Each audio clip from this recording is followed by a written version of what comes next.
금리가 많이 떨어지는 순간에 있어서는 약간 한두 개의 리스크를 지고 있긴 하지만, 그리고 자금이 부족하고 있지만 기술력을 가지고 있는 그런 업체들이 수혜를 볼 것이다, 이렇게 생각하고 있습니다. 그래서 그런 업체들까지 수혜를 보기 위해서는 올해 연말 정도는 돼야지 가능하지 않을까, 그런 생각을 해봅니다.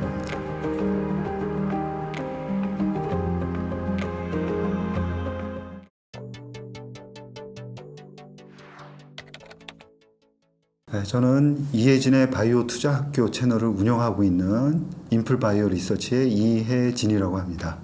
작년하고 그다음에 재작년 이렇게 그 2년에 걸쳐서 바이오 주식이 금리 상승으로 인해서 굉장히 부진을 겪었고요. 작년 11월부터 한 2달 정도 시장이 바이오 주식이 이제 급격히 올라오면서 작년 연간으로 보면은 그렇게 나쁘지 않은 그런 해를 보냈습니다. 작년 11월에는 금리가 이제 더 이상 오르지는 않겠다, 이런 컨센서스가 형성이 된 거죠. 그리고 올해 들어와서 이제 1월, 2월 가면서 점차 조금씩 부진했습니다. 이 부진한 이유는 그 시장에 대한 컨센서스가 3월 아니면 5월 달에 금리가 인하될 것이다라는 그 금리 인하 시점에 대한 확신이 있었다가 점차 조금씩 이제 뒤로 미뤄지는 그런 상황입니다. 그러니까 올해는 금리가 인하될 것이다라는 그런 컨센서스는 충분히 이제 형성이 되었고, 문제는 언제 인하할 것이냐라는 문제가 남아 있는데, 최근에 물가가 좀처럼 이제 빠른 속도로 내려오지 않으면서 그런 그 시점에 대한 논란은 아직까지 있는 거고요. 그래서 방향은 위쪽으로 방향은 틀었다라고 생각을 하고 있습니다. 그런데 위쪽으로 이제 강하게 가는 시점을 언제 정도로 잡을 거냐 하는 점에 대해서는 약간 이제 시장에 논란이 있고, 현재 이제 중동 전쟁이라든가 여러 가지 변수들에 의해서 컨테이너 운임이라든가 이런 쪽을 보면은 아직도 물가를 자극하는 그런 요인들이 꽤 남아 있습니다. 그리고 예측을 하기가 상당히 이제 어려운 그런 측면들이 있습니다. 따라서 어려운 측면이 있지만 2분기 말 정도에는 금리는 인하하기 시작할 것이다라는 생각을 가지고 있습니다. 따라서 올해는 하반기로 갈수록 바이오 투자하기에 상당히 이제 좋은 그런 시점이 올 것이다라고 보고 있습니다.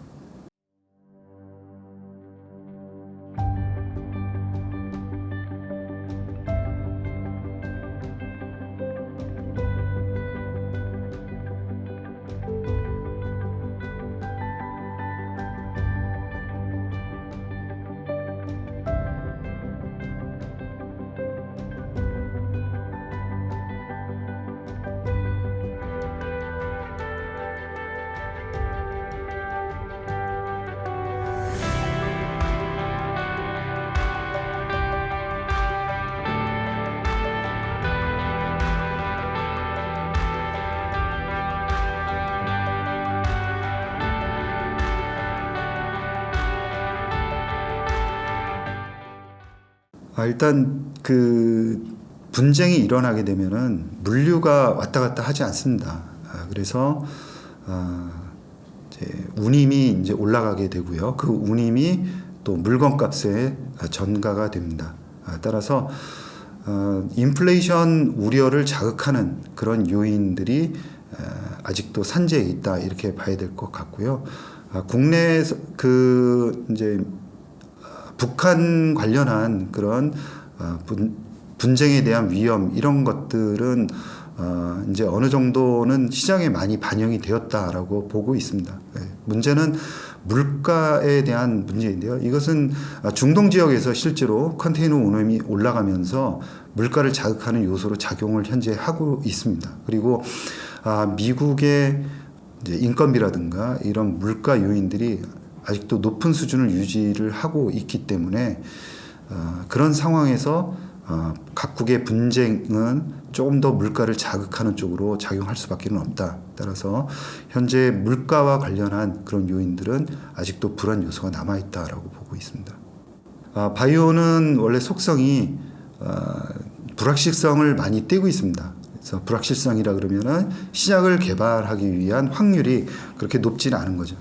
그래서 단일 이제 파이프라인, 그러니까 파이프라인이라 그러면 신약을 개발하기 위한 프로젝트를 의미하는데요. 그래서 단일 파이프라인을 가지고 신약을 개발하고 있는 회사들은 상당히 불안할 수밖에는 없습니다. 그래서 리스크를 줄이는 방법은 여러 개의 약물, 그 다음에 그런 약물들로 여러 개의 적응증을 대상으로 하고 있는 회사일수록 좀 더 안정성이 높다라고 볼 수 있고요. 특히나 임상 1, 2상에서는 실패할 확률들이 굉장히 많습니다. 특히 임상 2상에서는 실패할 확률들이 많고 우리나라 업체들 같은 경우에는 임상 2상을 현재 진행하고 있는 회사들이 거의 대부분입니다. 따라서 위험 요소를 많이 띠고 있다라고 봐야 될 것 같고요. 그런 측면에 있어서는 미국 기업들이 임상이 많이 진행이 되고 있고요. 그리고 우리나라에는 없는 빅파마라든가 빅바이오텍들이 많이 미국에는 있기 때문에 그런 업체들을 담아야 된다라는 거죠. 그래서 리스크를 바이오를 투자하면서 없앤다라는 것은 상당히 어려운 문제고요. 그래서 그거보다는 이 바이오의 성장성을 온전히 담아내면서 적정한 리스크를 질 수 있느냐 하는 부분이거든요. 네, 그런 측면에서 본다 그러면 우리나라에는 바이오텍들만 있기 때문에 변동성이 상당히 클 수밖에 없습니다. 그래서 변동성이 적정히 적으면서 성장성까지 노려볼 수 있는 미국의 그런 뭐 엑셀비라든가 이런 ETF들을 중심으로 해서 투자를 포트폴리오를 구성한다 그러면 훨씬 더 안정적이면서도 장기적으로 지켜볼 수 있는 바이오의 성장을 향유할 수 있는 그런 포트폴리오를 구성할 수 있다라고 생각을 합니다. 뭐 가장 중요한 것은 금리입니다. 그러니까 금리가 얼마나 내려올 것이냐 그런 측면에서 봐야 될 것 같고요. 그래서 아까 말씀드린 대로 금리에 대한 그 우려감들이 이제 언제부터 내릴 것이냐 그런 시점에 대한 우려감들이 있습니다. 그리고 현재 금리에 대한 수준이 아직 높기 때문에 상반기에는 그런 이제 금리에 대한 변동성을 축소시키기 위해서 가급적이면은 자금을 충분히 확보하고 있는 그런 퀄리티 기업에 집중할 필요가 있겠다 이렇게 생각을 하고 있고요. 금리가 많이 떨어지는 순간에 있어서는 약간 한두 개의 리스크를 지고 있긴 하지만 그리고 자금이 부족하고 있지만 기술력을 가지고 있는 그런 업체들이 수혜를 볼 것이다 이렇게 생각하고 있습니다. 그래서 그런 업체들까지 수혜를 보기 위해서는 올해 뭐 연말 정도는 돼야지 가능하지 않을까 그런 생각을 해봅니다. 작년 그 바이오텍에 대한 M&A는 연말로 갈수록 상당히 활발했다 이렇게 볼 수가 있습니다. 작년도 M&A의 전체 건수를 본다 그러면은 2022년 대비해서 줄었습니다. 그럼에도 불구하고 한 건당 그 M&A 금액은 상당히 올라갔거든요. 그게 작년도 4분기에 주요한 그 빅바이오텍에 대한 인수가 집중되어 있기 때문인데요. 예를 들어서 뭐 시젠을 화이자가 인수하는 등 그런 큰 그 거래들이 4분기에 전체 다가 일어났습니다. 올해를 예상해 본다 그러면은 작년 못지않게 M&A가 활성화될 것이다 이렇게 이제 전문가들은 보고 있는데요. 그 이유는 빅파마가 과거 이제 최고 수준의 현금 보유를 하고 있기 때문에 그렇습니다. 그래서 지금 이제 제약 바이오 중에서도 글로벌 파마들이 가지고 있는 자금을 보면은 거의 1조 3,700억 원 정도 700억 달러, 1조 3,700억 달러를 보유하고 있습니다. 그러니까 이 수준은 거의 역대 이제 최고 수준이다 이렇게 봐야 될 것 같은데요. 코로나 이전과 코로나 이후를 살펴보면 코로나 이후로 오면서 매출액이라든가 영업이익이 한 단계 레벨업이 되었습니다. 그러면서 전체 그 보유 현금도 수준이 올라갔다 이렇게 봐야 될 것 같거든요. 따라서 빅파마들의 작년 말부터 시작된 그런 M&A가 올해도 이제 이어질 것이다 이렇게 예상을 해볼 수 있고 미국 머크의 회장이 언론 인터뷰를 통해서 이야기한 것을 보면은 이제 올해도 활발하게 M&A를 하고 싶다. 그런데 스위스팟, 즉 가장 원하는 그 이제 체급은 한 100억 달러, 우리나라 돈으로 하면 한 13조 원짜리 그런 바이오텍들이 타겟이 될 것 같다라고 이야기를 하고 있습니다. 그래서 그런 큰 업체들, 그 다음에 작은 업체들 중에서 기술력을 확보하고 있는 그런 회사들, 이런 쪽으로 M&A는 올해 활발하게 진행이 될 것이다, 이렇게 보고 있습니다.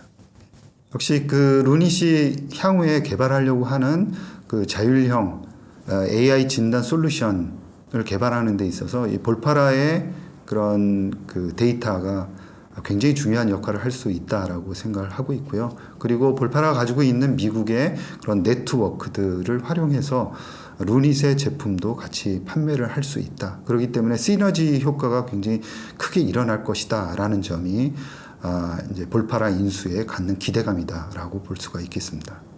그 서 회장께서 그 셀트리온 홀딩스를 연말이나 내년 초에 미국에서 상장을 시키겠다, 이런 포부를 말씀을 하셨습니다. 그리고 그 상장된 자금을 한 5조 원 정도로 예상을 하고 있는데요. 그렇게 확보된 5조 원하고 그 다음에 투자를 받아서 전체 한 100조 원의 펀드를 만들겠다라는 포부도 밝혔습니다. 근데 이런 상황들은 앞으로 진행 상황을 한번 지켜봐야 될 것 같고요. 현재로서는 그 2030년까지 약 12조 원의 그 매출을 올리겠다. 이 중에서 40%는 신약에서 내겠다라고 말씀을 하셨어요. 여기서 가장 중요한 거는 신약 부분에서 올해 이제 그 매출을 올릴 것으로 예상되는 진펜트라가 첫 테이프를 끊을 것 같습니다. 그리고 이 진펜트라의 최대 매출 목표를 3조 원으로 예상을 하고 있거든요. 그래서 이 진펜트라가 향후에 어떤 정도로 그 매출이 올라가느냐, 이 상황을 지켜보는 게 대단히 중요할 것 같다라는 거죠. 따라서 올해는 진펜트라, 그 다음에 유플라이마 같은 이제 신약이라든가 아니면 바이오 시밀러들이 얼마나 시장에서 매출을 올리느냐, 성장률을 보고 이제 그 시장에서는 주가 흐름을 결정할 것이다, 이렇게 생각을 하고 있습니다. 대부분의 최근 그 대기업들은 바이오 산업으로 진출을 한 것 같습니다. 뭐 LG라든가 그 다음에 SK 같은 경우, LG는 이제 역사가 오래됐었고요. 다시 이제 합병을 LG 화학하고 했고, 그 다음에 롯데가 최근에 이제 진출을 했고, CJ도 다시 했고, 그 다음에 한화도 다시 들어왔고요. 그래서 이들 기업뿐만이 아니라 최근에는 뭐 오리온이라든가 그 다음에 OCI 같은 중견 그룹들도 진출을 서두르고 있는 모양새입니다. 그러니까 바이오 산업이라는 게 과거에는 성장성에 대해서 그렇게 분명한 확신이 없었습니다. 그러나 최근 들어오면서 바이오 기업에 대한 성장성은 뭐 누구도 의심하지 않는 상황이고요. 더군다나 이 바이오 산업이 다른 산업에 미치는 영향, 그러니까 바이오 산업이 없다 그러면 IT도 흔들릴 수 있다라는 다른 산업하고의 융합과 연관성을 이제 고려를 해서 이 바이오 산업에는 일단은 발을 담궈야 되겠다라는 생각들을 많이 가지고 있는 것 같습니다. 따라서 바이오 산업에 대한 향후의 진출은 더욱더 활발하게 될 것이다, 이렇게 볼 수가 있고요. 어떤 뭐 개별 업체들의 진출보다는 이제 그 모든 업체들이 바이오 산업으로 진출하고 있는 이 흐름에 대해서 주목할 필요가 있다라고 생각을 합니다. 이들 그 뭐 우리나라 대기업이라든가 아니면은 중소기업들, 예를 들어서 요번에 이제 그 인수하러 들어온 오리온이라든가 그다음에 OCI 그룹 같은 경우에는 그 제약 바이오에 대한 그런 기술력이 그렇게 뛰어나다, 이렇게 보기는 어렵습니다. 따라서 그 인수합병에 대한 시너지가 많이 난다라고 볼 수는 없고요. 단지 재무적인 투자자에 한정될 것이다라고 보고 있습니다. 그래서 지금은 어떻게 보면 이제 과도기적인 상황이다라고 볼 수 있고요. 향후에는 경영과 관련한 그런 분쟁 가능성도 있습니다.